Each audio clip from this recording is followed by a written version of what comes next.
It's Akos here from the re.Planted Urban Farmstead. We're growing out of the Ottawa Valley in Ontario, Canada, and we're in zone 3B/4B. Aside from our vegetables this year, we are going to be growing cut flowers for the first time on the urban farm. So we're going to be targeting 3 main markets this coming season. Our first market, which is our priority market, is our business-to-business CSA. So that's going to be a weekly subscription that we'll offer to small businesses in the area. Our hope is to register 5 businesses on that CSA list. If we have excess flowers, then we'll move on to our secondary target, which is selling our bouquets on consignment at a local grocery store. Now, I'm not really sure if we will have a lot of extra flowers. We're growing in such a small space, and I'm going to be prioritizing those CSA boxes just to make sure that we fulfill those 10 to 12 weeks of deliveries.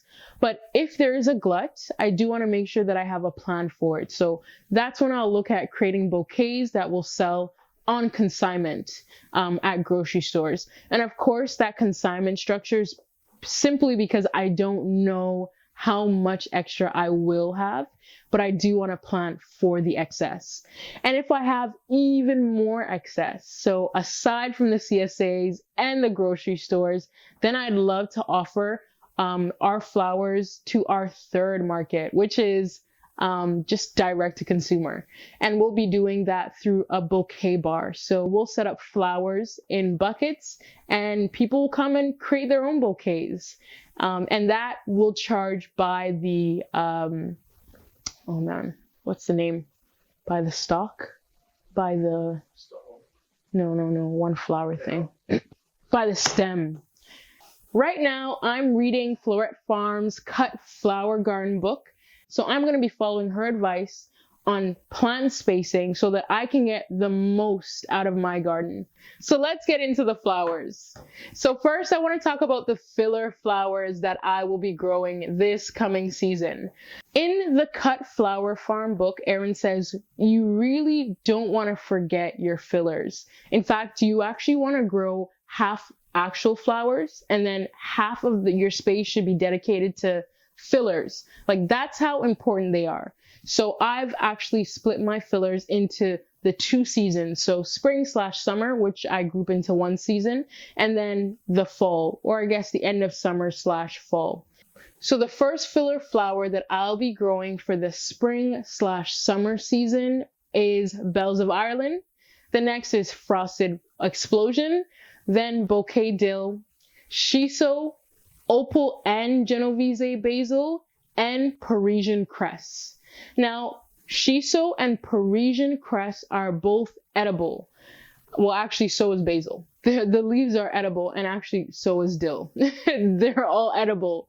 But I'm going to be using the Parisian cress, the Opal and Genovese basil, and the Bouquet dill in its flower form. So after the leaf, the edible leaf is finished for the season, it actually sends up a flower stalk, or it bolts. And so that bolted flower is what I'm going to be using in my bouquets as a filler. The shiso is going to be used in its green form, in its green leaf form, and I may also use the basil in the green and purple leaf form as well. Next is the fall fillers. I am growing 2 types of amaranths. I have the Emerald Tassels Amaranth and the Red Spike Amaranth. A lot of people don't know this, but amaranth is actually edible. It's a grain, kind of like quinoa and even like wheat. But mainly it's grown for ornamental purposes here in North America. But the emerald tassels, once it's dried, is gorgeous in dried arrangements and fall arrangements. And I'm hoping to actually dry quite a bit of the amaranth for dried arrangements later on as the season ends in around September. Our first frost is September 15th, so I'm hoping to have some of that amaranth to dry for after frost. And then red spike, that one is just a like you can make a bouquet of it on its own, as you can see from the picture on the screen. Next for fall filler flowers is Sweet Annie. And then lastly is the lowlander ornamental grass. So I think those two speak for themselves in terms of their value in a fall arrangement. Next are the focal flowers, and these are what you think of when you think of a bouquet in the summer. In fact, this is what you think of when you think of summer, just these beautiful flowers. These are what you see on Instagram, those Instagram-worthy pictures. They always feature one of these focal flowers. And all of these focal flowers I'm growing throughout the season for both summer and fall bouquets. But the first is Carnation, and actually that one won't be ready till the end of summer going into fall. So that's going to be a flower that's going to end up being mainly in those late summer fall bouquets. And I'm growing the Chabot mixture. It's a gorgeous mixture. It's actually not recommended by other flower farmers that I've spoken to grow mixtures, just because they are a little bit harder to work with when it comes to cutting and even like arranging. You might have a palette in mind or even a request for a specific color, and you won't be able to really guarantee that you can fulfill that order or make that bouquet in time because you don't know what's coming up. You don't know what flower is coming next. You don't know if it's white or pink or blue. You don't know what it is because it's a mixture. They don't unfortunately separate the seeds, so you don't get that distinction that you'd get if you were to buy the separate flowers individually. But it is my first year flower farming, so I wanted to try a little bit of everything. I don't know what my particular style is. I have an idea of what it might be, but I don't want to limit myself. So I decided to order a few mixes just so that I can get a taste of everything and see what I want to order much more of, what color, what style I want to order much more of in 2022. So the next variety is China Aster, and this beautiful one is called Tower Chamois. It is a beautiful, subtle, muted pink. I think that's my style. I think I'm into the pastels, the muted colors, nothing too bold and loud, but I think that might change as I get into the season and see the beauty in those bold and loud colors. So we will see. And speaking of bold and loud, the next variety are two types of marigolds. We have vanilla and giant orange. The vanilla, of course, is a white cream marigold. That one can work, that color can work with just about anything. But the second, the giant orange, is a very bold flower and a very bold color. So I'm excited to see what I do with that. I have a couple ideas in my mind. So we'll see where we go with that. And then next we have the poppies. I'm growing three types of poppies: Flemish Antique, Cream Peony, and Iceland Poppy. Poppies don't have the greatest vase life, unfortunately. I believe I read, the best vase life you can get out of them is about 4 to 5 days. If you guys have any tips on how to extend that to about 7 days, I love if you could comment below, because I'm hoping to use these in my CSAs and I would need them to last 7 days because that's how long the bouquets are going to be sitting at each respective business. But if I can't get it to extend a little bit longer, I'll play with it a little bit and maybe use it in other bouquets because they really are beautiful and they add such a lovely, delicate dimension to the bouquets that I'm really, really looking forward to taking advantage of. And then sunflowers. So I am growing 3 different varieties of sunflowers. I have the Soraya, the Teddy Bear sunflower, and the Autumn Beauty. All 3 of these are branching varieties, so they don't just have one single flower, one stem with one flower. They might produce, from what I read, about 20 to 25 little sunflowers on a single stem. And again, when you have such little space like I do, you really want to get the biggest bang for your buck, or the bang for your space, I should say. And so I really, really, really am looking forward to those branching sunflower varieties. And then zinnias. So I'm growing a mix again, so Benary's giant mix. But then in addition to the mix, I added the Queen Lime blush. There's something about green flowers that just awe me. They're just so unique. I don't know, there's something about them. But this one has like this tinge of pink to it. It's just the perfect combination. I might just put all my bouquets may just be Queen Lime blush bouquets. Just so beautiful. And then the meat of the flower world, dahlias. I am growing quite a few different varieties of dahlias. I wanted to try as many as possible. I would have probably purchased 100 if I had the space, but I don't. I got my dahlia tubers from the Dahlia Expert.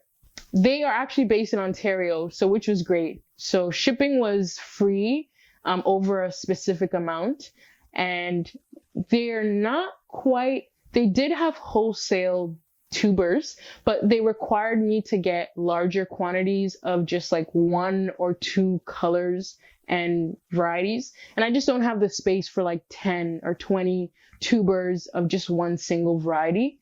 So I decided to get the singles. And even then, they weren't very expensive. I've seen dahlia tubers go for about $10 to $15 just for one tuber with 3 to 4 eyes, but these were really affordable. A lot of them were under $5. So I thought it was a perfect medium, and I definitely would order more from them again. And of course, they're in Ontario, so it makes it much easier in terms of shipping.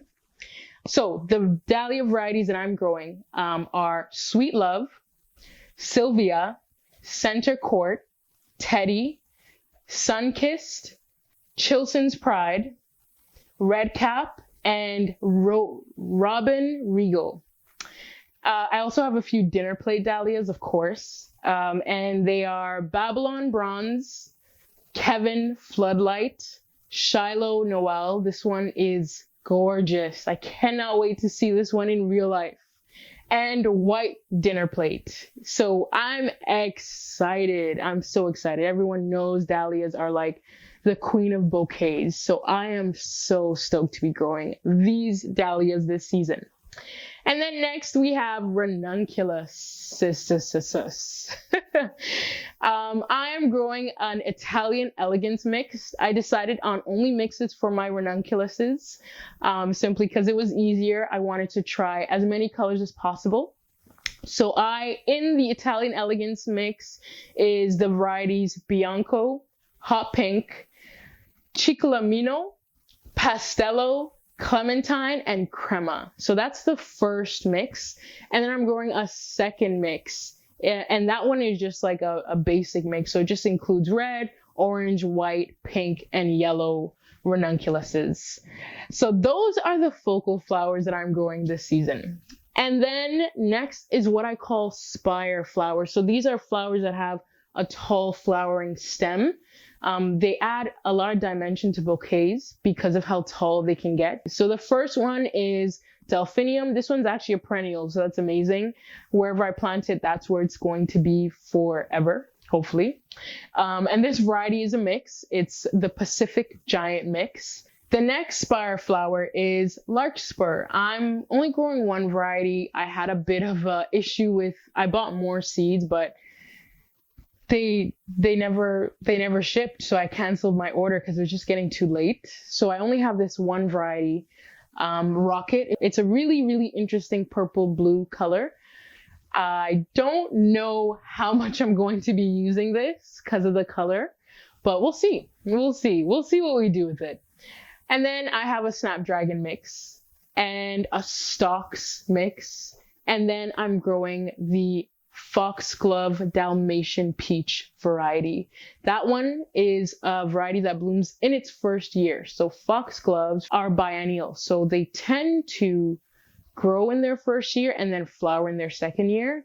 But if you can get them in, start them early enough indoors, or maybe I hear that if you fall sow them, like you put the seeds down in the fall, they'll overwinter and then bloom thinking that they're in their second year. So it depends on how you do it. You can get a first year bloom on a biennial foxglove, but this particular one is not biennial. It will bloom in its first year.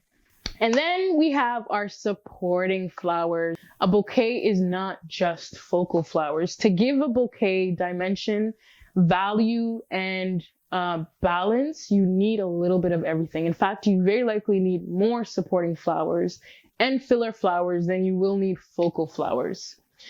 So the first supporting flower I'm growing is Bachelor Button. I'm growing the Florist Blue variety. The Florist Blue seemed to be one of the only flowers that I could find that were actually blue. And that's such a hard color to find in flowers. Usually when you'll get something that's called blue, it's like violet or slightly purple or something. It's not blue. So this one is blue. So we will see what we do with that.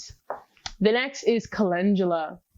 And I love this particular variety, Resina, because the inner part of the flower is exactly the same color as the petals. So you have this solid color flower, but then there's two different textures. So it adds that added bit of dimension. The next is Cosmos, and I'm growing the Sensation Mix. These blooms are massive, but Cosmos are very prolific. So I'm not going to be growing too many of these. I hear they're a little bit hard to manage because they're so prolific and they're kind of overwhelming. So I'm excited about the size and the color of this, but I don't think I'm going to be growing too many of them. What do you guys think about Cosmos? Comment down below. And then the next is Gomphrena. I'm growing the Audrey White Gomphrena. The next supporting flower is Lavender, and that's just the purple lavender, the basic lavender. And then we have Ogrodowie Heliotrope. This one isn't a usual cut flower. I'm not exactly sure if I'm going to get a long enough stem, but I'm going to give it my best effort and see what I get, because I do think it'll make a beautiful cut flower, supporting flower, if I can get a long enough stem for bouquets. And then we have Rudbeckia. That's a classic. I'm growing two types. Apart from the very, very conventional Black-Eyed Susan, I am also growing a cappuccino variety. And this is a two-tone variety. Very, very beautiful. Then we have sweet peas. I'm not sure about sweet peas. I hear that they're not really worth growing. I've heard from a few flower farmers that depending on your climate, and we don't really have spring, it goes from like winter to extremely hot summer, and sweet peas like a really long cool period. So I don't know what I'm going to get out of them. And then because they require trellising, I've heard that they tend to not be worth the work. Have you guys experienced that with sweet peas? Let me know down below. But I'm going to give it a try. Hey, it's worth a try so that I can kind of create my own opinion on it. And then last is Yarrow. I'm going to be growing three types of yarrows, just the conventional yellow, the simple white, and then the summer berries mix. This one is beautiful. So that's it. I forgot my lisianthus. So I am growing lisianthus. The problem with my lisianthus, and I'm not sure if I'm going to get much out of it, I started very late. I only started them last week, so February 21st. Most people started them in December, so I'm 3 months behind. If they do bloom, I might not get the blooms till September, but I'm hopeful. I'm hoping that everything goes right. I'm hoping that they germinate they haven't even germinated yet, but I'm hoping that they germinate in 10 days, that they don't rosette, the temperatures are good, everything is perfect for lisianthus. I ordered the Arena Gold and Red earlier, like way early this year, but I didn't get them until last week. And as soon as I got them, I put them in, I started them. But I don't know. I really don't know. I don't think I should be optimistic. I don't know. Have you guys ever started lisianthus this late? I don't think I'm going to get anything. We just don't have that kind of growing season here. Our first frost is September 15. I just don't think I'm going to get anything, at least when it matters. I don't know if people are going to want pink lisianthus in September or white. Well, white goes with everything, but we will see. We will see. So friends, that is what I am growing in 2021. I'm so excited. I'm a little bit overwhelmed because I don't know where I'm going to put all this. And I'm really looking forward to having you follow us on this amazing journey this season. So if you like this video, hit the like button, subscribe to our channel, and follow us on our Instagram and Facebook. And we'll see you in the next video.